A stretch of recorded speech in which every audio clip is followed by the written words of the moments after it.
Kalau mau menikmati zikrullah, mulai dari pejam mata. Karena mata ini hijab, ini penghalang yang membuat kita tidak bisa merasakan getaran nama. Awal-awal betul perlu diambil dari pusar, ditarik ke ubun-ubun, ke bawah kanan, hujam ke kolbu. Itu awal-awal. Kalau udah kenceng zikirnya di kolbu aja, nggak usah keluar-keluar, ntar kepalanya kemana-mana. Kalau sudah kenceng, cuma di kolbu, Allah, ya.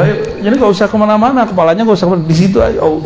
Itu kan cuma metode jalan zikir. Kalau sudah sampai di tujuannya, jangan balik lagi. Kalau belum tembus, ulang lagi dari pusat, naik begitu. Kalau sudah di situ, udah langsung main di kolbunya. Dan itu lebih enak. Kan tujuannya kalau disebut nama Allah, kolbu bergetar. Kalau getarannya sudah main, maka dia akan bergerak di dalam. Makanannya kolbu adalah menyebut nama Allah. Sederhana ya. Perbedaan antara zikir wali Allah dengan wali setan satu aja. Ada sholawatnya apa enggak? Kenapa mesti ada sholawat? Karena orang bisa zikir cuma karena yang disebut namanya dalam sholawat itu. Siapa nama yang disebutkan dalam sholawat? Allahumma sholli ala Sayyidina. Karena ada yang bernama Muhammad, maka kita kenal dengan Sang Ahad. Kalau tidak ada dia, mana bisa tadi berzikir la ilaha illallah. Nabi SAW mengajarkan zikir itu dengan cara yang berbeda-beda, metode yang beragam, mulai dari metode yang panjang sampai metode yang pendek. Mengajarkan orang, maukah kamu mengamalkan sesuatu yang jika engkau amalkan, kamu akan mencapai makom orang-orang terdahulu kamu. Ternyata zikirnya biasa aja. Subhanallah 33, Alhamdulillah 33, Allahu Akbar 33, tambah la ilaha illallah. Dengan nama Allah yang siapa saja bersama namanya, cukup bersama nama, cukup. Maka tiada yang merusak, tiada yang menyakiti engkau baik di langit ataupun di bumi. Itu kalau kita ma'asmihi, belum di dalam nama, baru bersama nama. Kalau kita sudah di dalam nama gimana? Apalagi nama di dalam kita. Jadi zikir-zikir kita ini latihan memaiyahkan asma, membersamai nama. Karena nama dan yang punya nama tidak pernah terpisah. Siapa yang punya nama? Allah. Dan yang punya nama itu dekatnya dengan kita, lebih dekat dari urat nadi, lebih dekat dari jantung kita sendiri, lebih dekat dari diri kita merasa dekat. Cuma kita kan nggak merasa dekat. Jab artinya penghalang kita kepada Allah. Apa kata Nabi? Uzkurullah, berzikirlah kamu kepada Allah hatta yaqulul munafiqun muraun, sampai orang munafik tuduh kamu ria, sampai orang-orang nuduh kamu majnun. Itu kan hadis ada semua, dan hadisnya saling menguatkan, hasan li ghairihi. Di masa Rasulullah lebih dari kepala gerak, Pak.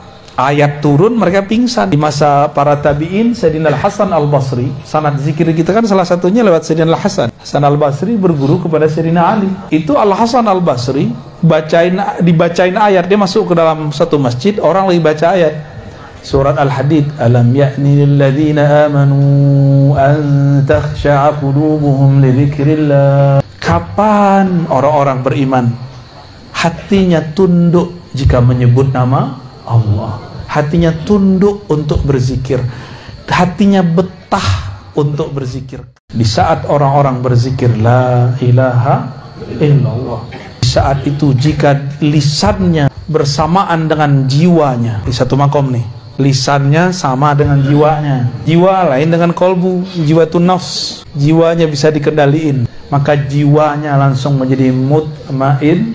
Nah, kalau masuk ke kolbu jadi radiyah mardiyah. Kalau orang zikir la ilallah dengan kolbunya, dengan jiwanya, apa yang hasil pada dirinya, itulah yang disebut di dalam hadis qudsi, la ilaha illallahu hisni. La ilaha illallah itu benteng aku, bentengnya Allah.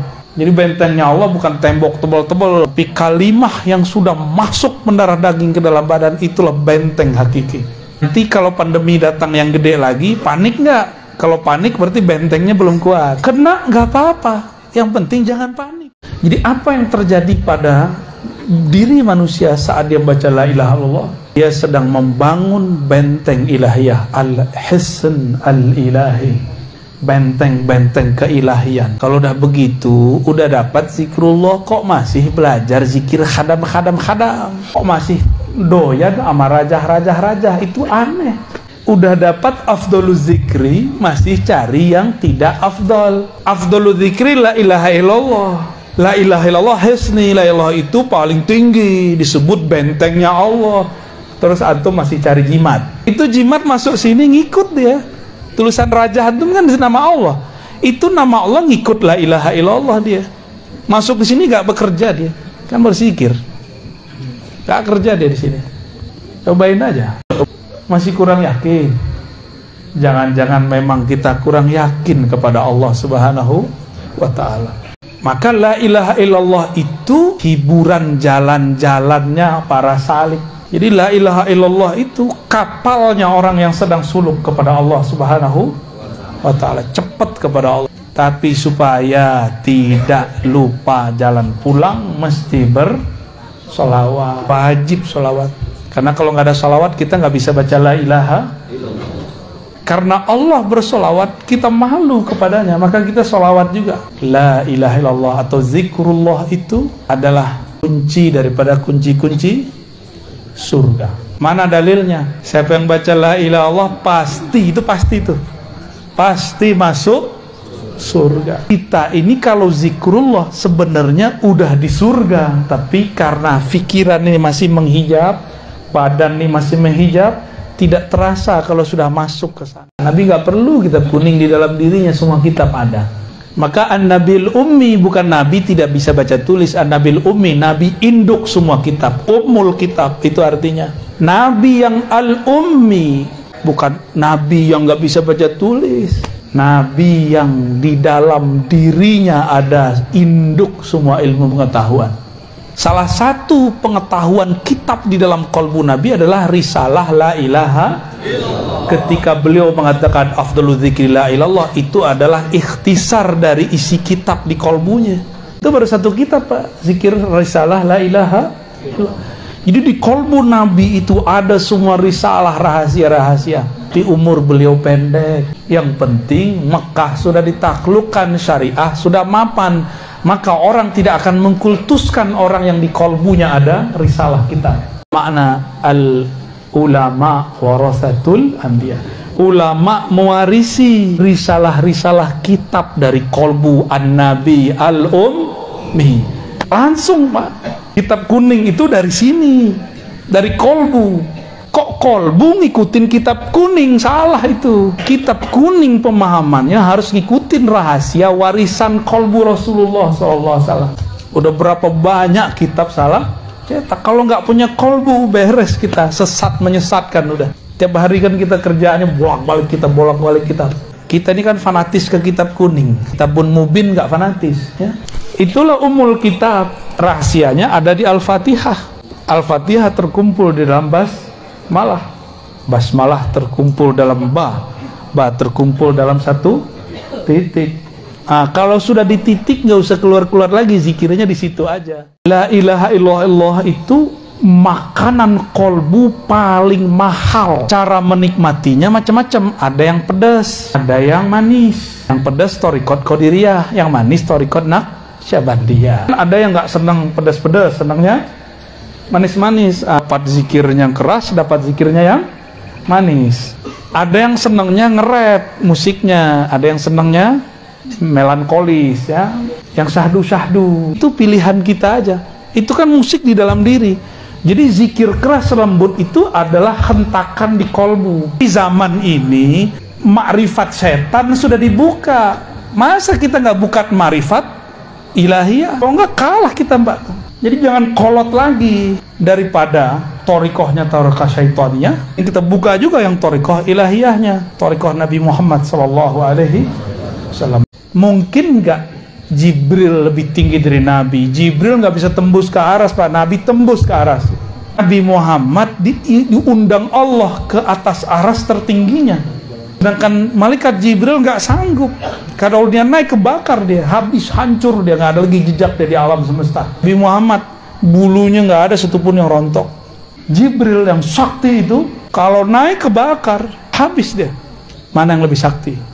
Maka satu rambut Rasulullah afdal min Sayyidina Jibril. Satu rambut Rasulullah lebih mulia dari Sayyidina Jibril. Bid'ah nggak ngaji begini?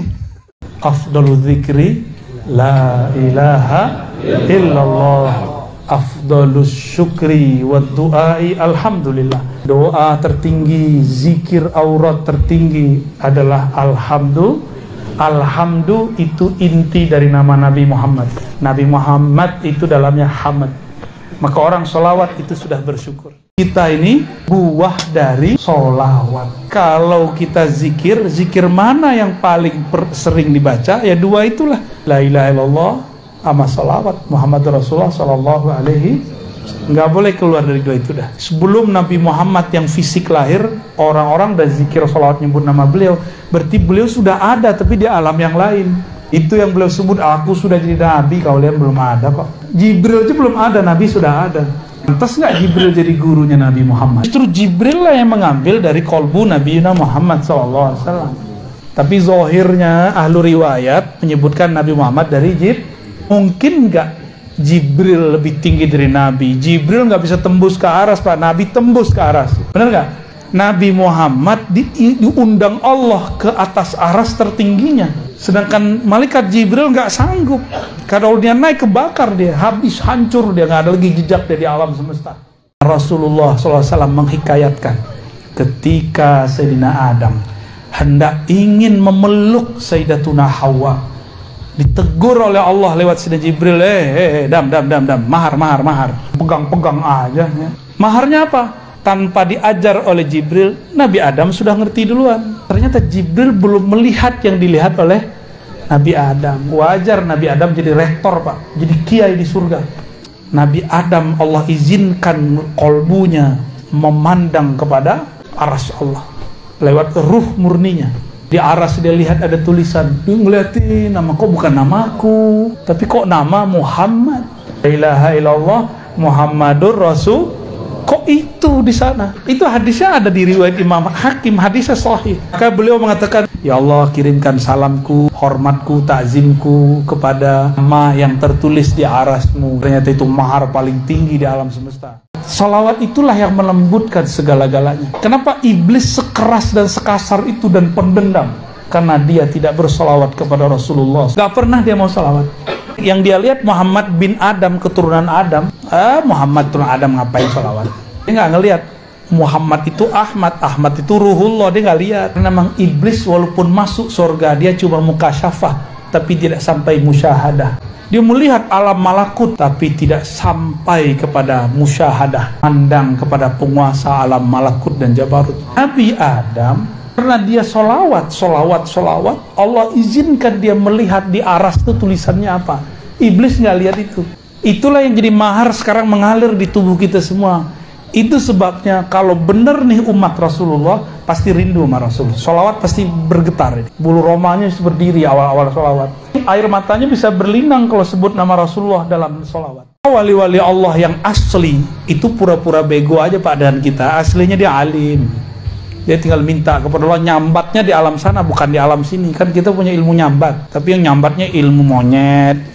Begini sih lah.